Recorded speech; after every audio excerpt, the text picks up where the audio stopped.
Hi, I just got back from teaching, and of course my cat is going to be here to help with these stretches. I'm going to move back so that you can really see how my body is working. Ava, quiet. Silly cat. Okay, so here we go. So the first stretch I'm going to do is with your legs out in front of you. See how I have pulled my toes up toward my face. I got help, okay? And let's go a little bit wider, as wide as is comfortable for you. Now, let me tell you about my body is that I'm kind of sort of double jointed. So don't feel like, you're a failure if you can't get here, and you may never get here, but this is what happens. We're all basically the same. We have the same muscles, and they're attached with tendons and ligaments and all of that. But the length of the muscle, the lengths of the tendons, the attachment, the exact attachment place and the insertion, all of that is pretty specific to each individual. So while you can't do some of this stuff, maybe you can do other things that I can't do. Okay, so having the toes up like this, what it's going to do is it's going to flex and get involved the calf muscles too. Okay, so I want you to go over, take a deep breath and exhale and go forward with a flat back as far as you can, but put your hands on the floor to support your back and your inner thigh. You'll feel it pulling in your inner thigh. Don't go too far, too fast. You want a tiny little stretch, a feeling of a stretch, okay? Don't get crazy with it, okay? Now, relax your toes and feel it shift, and you can probably go over a little bit more, okay? And then I'm gonna get you to drop your head because you're gonna get the stretch through the neck and down into the trapezius muscle. So this is not how you don't have to have a cat or a dog that does this, but hello, Ava.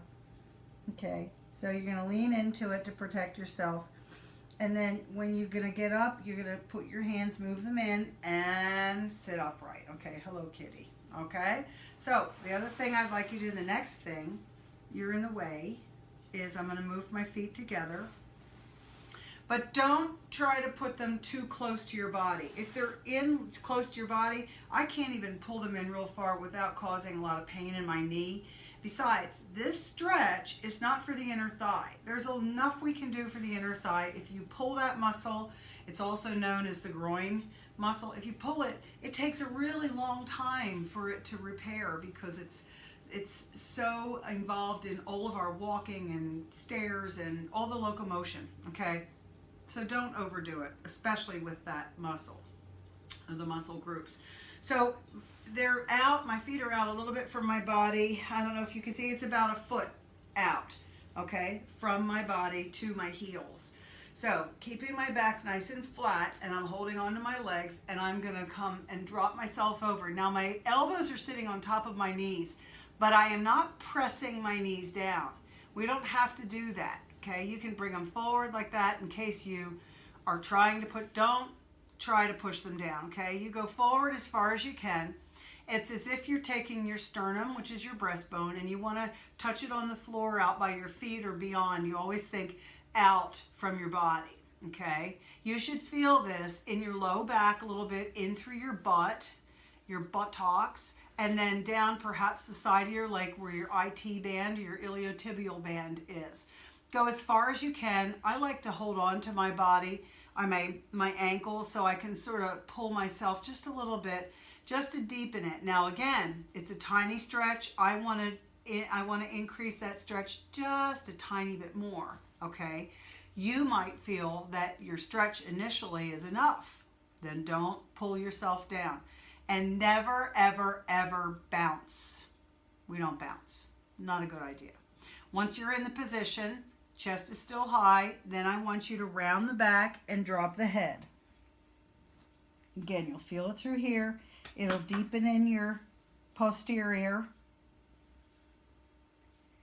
Take a deep breath in through your nose, out through your mouth. Think, I'm smelling the flowers. I'm blowing out the candles. Okay? Smell the flowers, blow out the candles. And that's the timing mechanism that you'll use, okay? Alrighty. So there are lots of other ways that we can do stretch. One is to do one leg forward and then the other leg forward. I like to go for broke. I like to do them both at the same time. So again, your toes are up pointing towards you.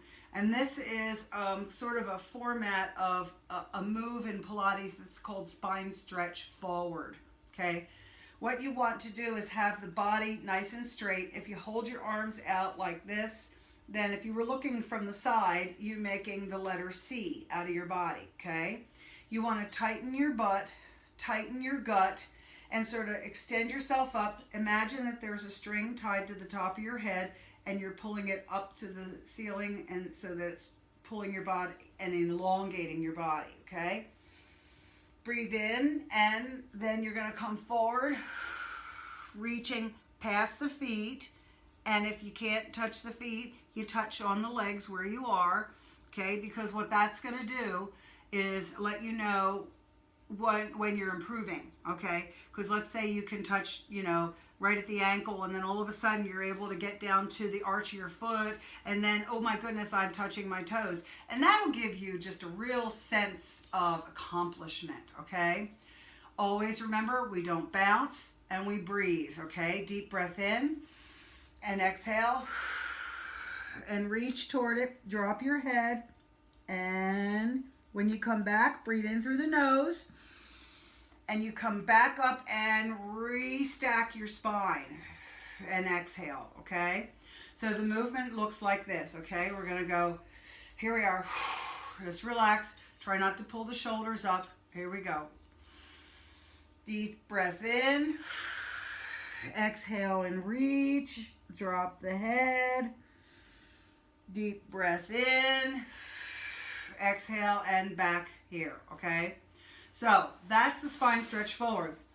So it will get, you'll feel it, the better you get at it, you'll feel it in through your hamstrings and the back of your legs. Remember we talked yesterday in episode 3. If you haven't seen episode 3, go back to episode 3 on my life, health, and more, and you'll see that live, and you can watch it in replay, okay? So the knees hurt sometimes are because you have hamstrings that are super duper tight and it's affecting everything. So this is a good stretch, okay? Let's see. The next one I want to show you is a standing stretch, and I'll have to try to fake it here. But another thing about stretching is I want you to recognize that stretching is not a warm-up at all. Stretching is what you do as a cool down and a relaxation, or stretching by itself. But in order to, you know, before you work out, to warm up, you have to do the exercise that you're going to do and do it slowly. For example, let's say you're going to go for a run. Back in the day, runners, and some today still do this, but back in the day, a runner would stretch. What they should be doing is to begin to walk. Swing your arms, work the muscles, get the hips, start to walk. Walk for about a block or so. Then pick up your pace and jog very carefully and a nice slow pace. And then after a couple more, depending on how warmed up your body feels, and then you kick it in and run your normal pace. Now this is not what you do for a race, which is why before a race you see runners who are experienced running. And, you know, people would wonder, gosh, why are they running? And they're getting ready to do a 15K or a marathon or a half marathon. Well, they're warming up is what they're doing, because they don't want to waste their time from the start line doing this little silly warm-up. They want to hit it and go. And they'll be warm enough from the time they ran to when the race starts. Okay, so stretch is never. Well, the reasoning for this is because, and I'm going to do another stretch while we're talking. I like this one. I pull my knee in, not too tight, and this foot is here, and I go forward like this and hold it. I use this hand to keep my body centered. So I want my center midline from my belly button up to my nose to be in the center of my body and center of my pelvis, okay? Anyway, when you stretch, you're asking the muscles to relax. And then whether you're going to start to run or whether you're going to lift weights, you're asking the muscles to contract. And so what the heck? It's mixed messages, and sometimes people can get hurt, okay? And that's how you get a strain or a sprain or a pulled muscle. And so it's just better. This is not from just me. This is something that the American College of Sports Medicine teaches, okay? And they're the governing agency in the fitness community, okay? That said, I have to do this other side, okay? This next one, this next stretch that I'm going to do, you're going to have to imagine.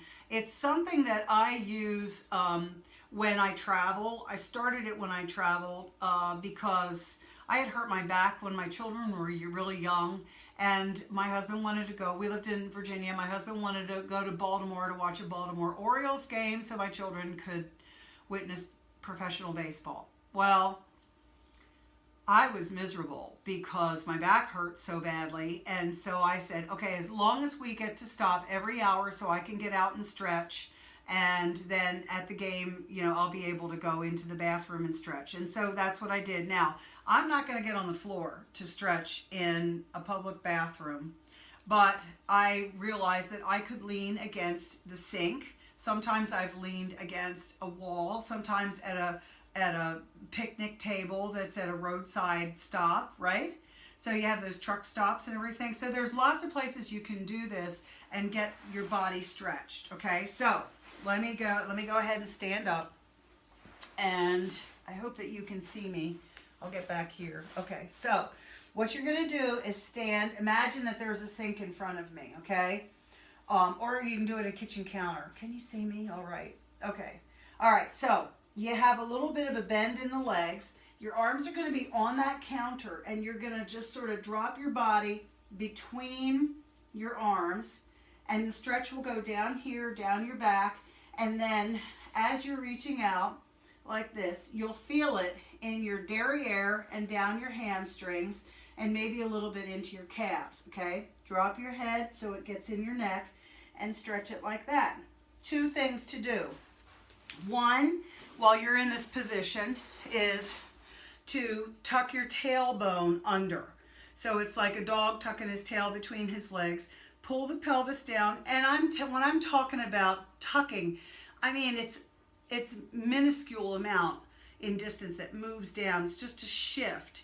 But what that will do is it will work in your lumbar region, the small of your back, okay, and in the top of your hips there.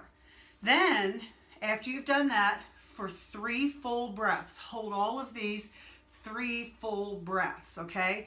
Smell the flowers, blow out the candles 3 times. And that is going to give you a nice long one. You should be holding these stretches 20 to 30 seconds. And if you like, set a timer and then just follow that. And again, still breathing and relaxing. Okay, so that said, we have one last muscle group in here, which is your hip flexor, also known as the groin area or the psoas, and then the quad, okay? The quadricep here. So for that, I'm going to stand. You guys won't necessarily see me because I'm just going to stand here and show you. Okay, so you're going to be in a split stance like this. It's not a lunge. It's 1 foot in front of the other. And I'll turn to the side so you can see this. Hands on your hip. Woo, okay, ready? Okay, hands on your hips. And then you're going to lean forward, and I feel it best when I come up on my toe in that back leg. You see the toe is up? And again, I'll show you from the side. Okay, so you go like this, and the stretch is in here, in the inner thigh and the groin, and then down here. Now, the key is you have to hold your chest really upright, okay? Really tall. Don't let yourself lean forward, okay? Nice and tall, and then you'll feel the stretch in through here. The psoas muscle connects down here near the knee and runs up and goes through the pelvis and attaches to the low back. So that's why when you're sitting at a desk or you're sitting in a car, that muscle will bother you. Okay, so now from the side. Okay, so see, I like to do it up here on my toe. That's how I feel it most effectively. Lean into it. Again, 3 breaths. Some people do like, you know, on the floor, flat heel. It depends on how you're put together, okay?